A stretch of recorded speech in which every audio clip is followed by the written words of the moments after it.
Many biblical commentators react to the abrupt beginning of the career of Abraham, the first of our patriarchs, as recorded in the opening verses of this morning's Torah portion.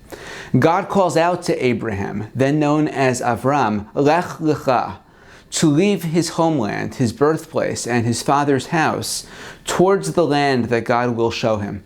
At the time, Abraham is 75 years old. Yet, the biblical narrative contains very little information about Abraham before this moment. What was his life like? What had precipitated God's call to him? Our sages in the Midrash point to two prior biblical episodes, trying to provide context for Abraham's emergence onto the scene.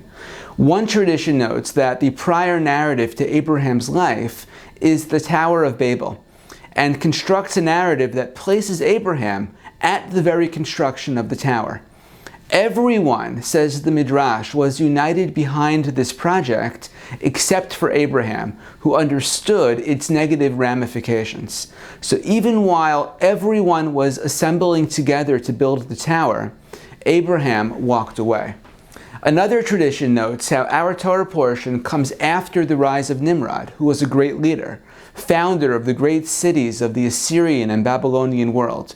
But according to the Midrashic tradition, Nimrod was also an idolater, and it was at his command that Abraham was flung into a fiery furnace after refusing to retract his own monotheistic convictions. After miraculously surviving, Abraham fled or maybe was expelled, but either way, as Nimrod consolidated one of the great empires of the ancient world, Abraham walked away.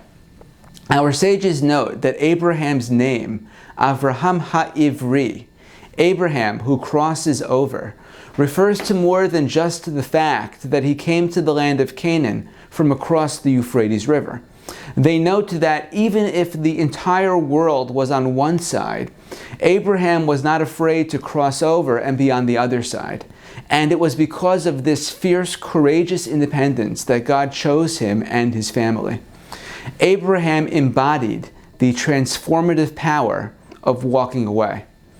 Our own world is more connected than it has ever been, and yet the internal documents released by Facebook whistleblower Frances Haugen confirm years of independent research.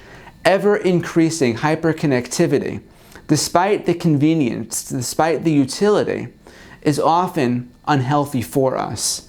The 15th century Spanish rabbi and statesman Don Isaac Abravanel notes that the building of cities and empires, the development of new technologies, the expansion of civilization, always brings with it stratification of people into rulers and ruled, the dominant and dominated, in ways that would not have existed before.